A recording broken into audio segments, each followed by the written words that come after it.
নমস্কার বন্ধুরা, all in one চ্যানেলে আপনাদের সবাইকে স্বাগত জানাই। আশা করি সবাই ভালো আছেন, সুস্থ আছেন। আমরাও ভালো আছি। আজকে আমরা একেবারে অন্যরকম একটা রেসিপি নিয়ে আমি হাজির হয়েছি। বানাবো চিকেনেরই রেসিপি, তবে একেবারে অন্যরকম। তার জন্য প্রথমে আমি কটা আলু কেটে নিয়েছি। আলুগুলোকে ভালো করে ভেজে নেব, একটু গোল্ডেন কালার করে ভেজে নেব। আলুগুলো প্রায় ভাজা হয়ে গেছে, আমি এবার তুলে নেব। আলু ভাজার যে তেলটুকু ছিল সেই তেলেই আমি রান্নাটা করব। আর প্রথমে বলে নিই, আমি আলু ভাজার জন্য 2 টেবিল চামচ তেল দিয়েছিলাম।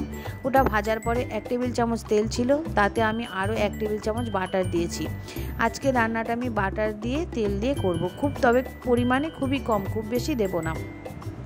বাটার দেওয়ার পর গোটা গরম মশলার মধ্যে আমি দিয়েছি এলাচ ও লবঙ্গ, আর তেজপাতা দিয়েছি 3টে।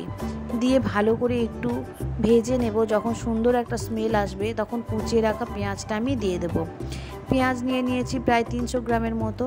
পেঁয়াজটা দিয়ে তাড়াতাড়ি ভাজাটা হওয়ার জন্য আমি একটু নুন দিয়ে দিয়েছি। নুন প্রায় 1 চা চামচের মতো দিয়ে দেব। দিয়ে ভালো করে এটা ভাজতে থাকবো যতক্ষণ না গোল্ডেন কালার আসে। দেখুন গোল্ডেন কালার এসে গেছে। এবার আমি এর মধ্যে এক এক করে মশলা দেব। প্রথমেই বলি, আমি কিন্তু খুব বেশি মশলা দেব না, খুব সামান্য কিছু মশলা দিয়েই আমি রান্নাটা করব। রসুন দিয়ে দিয়েছি 1 টেবিল চামচ ও আদা দিয়ে দিয়েছি আমি 1 টেবিল চামচ। দিয়ে ভালো করে মশলাটা কষতে থাকবো যতক্ষণ না তেলটা ছাড়ে। এবার তাড়াতাড়ি তেলটা রিলিজ হওয়ার জন্য আমি এর মধ্যে কেটে রাখা টমেটোগুলো দিয়ে দেবো। আর কাঁচা লঙ্কা দিয়েছি 5টা। আমি কাঁচা লঙ্কাটাকে ফাটিয়ে বা চিড়ে দিইনি, গোটা দিয়ে দিয়েছি, কারণ খুব বেশি ঝাল আমরা পছন্দ করি না, ওই কারণেই আমি দিয়েছি। এবারে দেবো এর মধ্যে হলুদ গুঁড়ো 1 চা চামচ, ঝালের জন্য লঙ্কা গুঁড়ো দিয়ে দেবো 1/2 চা চামচ, আর রং হওয়ার জন্য দিয়ে দেবো কাশ্মীরি লঙ্কার গুঁড়ো 1/2 চা চামচেরও কিছুটা কম। এবার চিনি দিয়ে দেবো প্রায় 1 চা চামচের থেকেও কিছু কম, আর লবণ দিয়ে দেবো 1 চা চামচ। চিনি ও লবণটা আপনারা আপনাদের স্বাদ অনুযায়ী দিয়ে দেবেন, যে যেমনটা পছন্দ করেন তেমনটা দেবেন।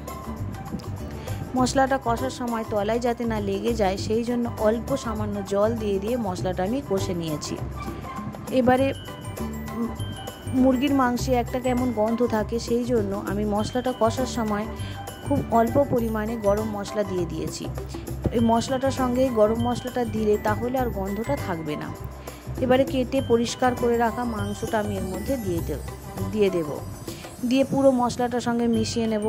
আমি এই পুরো রান্নাটাই আমি একেবারে কম ফ্লেমে করব, ধিমি আঁচে রান্নাটা হবে। আর প্রথম থেকে শেষ পর্যন্ত রান্নাটা আমি ঢেকে ঢেকেই করব।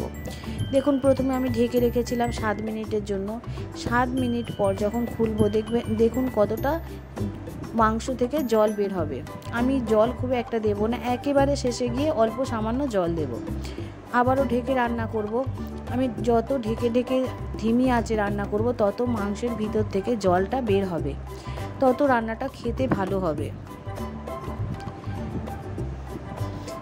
দেখুন অনেকটাই প্রায় জল বেরিয়ে এসেছে, মাংসটা অনেকটাই সিদ্ধ হয়ে এসেছে, প্রায় সিদ্ধ হয়ে এসেছে। ঠিক সেই সময় আমি এর মধ্যে ভেজে রাখা আলুগুলো দিয়ে দেবো।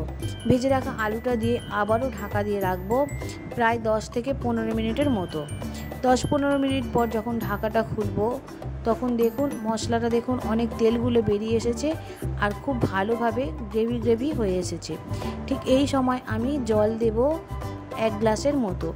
আপনারা চাইলে যদি একেবারে কষা খেতে চান তাহলে জলটা নাও দিতে পারেন।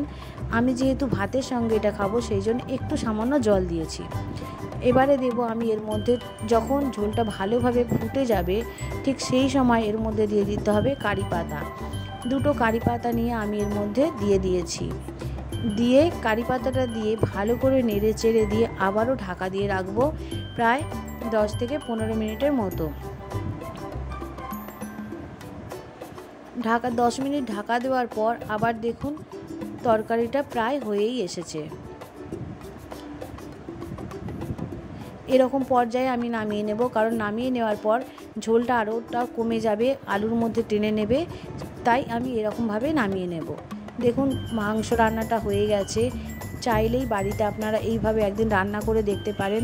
বাটার আর কারি পাতা দুটো মিলে অপূর্ব একটা সুন্দর সুগন্ধ হয় আর টেস্টও হয় খুব দারুণ। দেখতেও দেখুন কি দারুণ হয়েছে। এটা সুন্দর দেখতে লাগার জন্য আমি উপর থেকে আরও একটা কারি পাতা নিয়ে সাজিয়ে দিয়েছি। চাইলে এই রেসিপিটি অবশ্যই বাড়িতে একদিন বানিয়ে দেখতে পারেন। ভিডিওটা যদি ভালো লেগে থাকে তাহলে অবশ্যই শেয়ার করে দিতে পারেন। আর আপনি যদি পরিবারের সদস্য না হয়ে থাকেন তাহলে অবশ্যই সদস্য হওয়ার অনুরোধ রইল।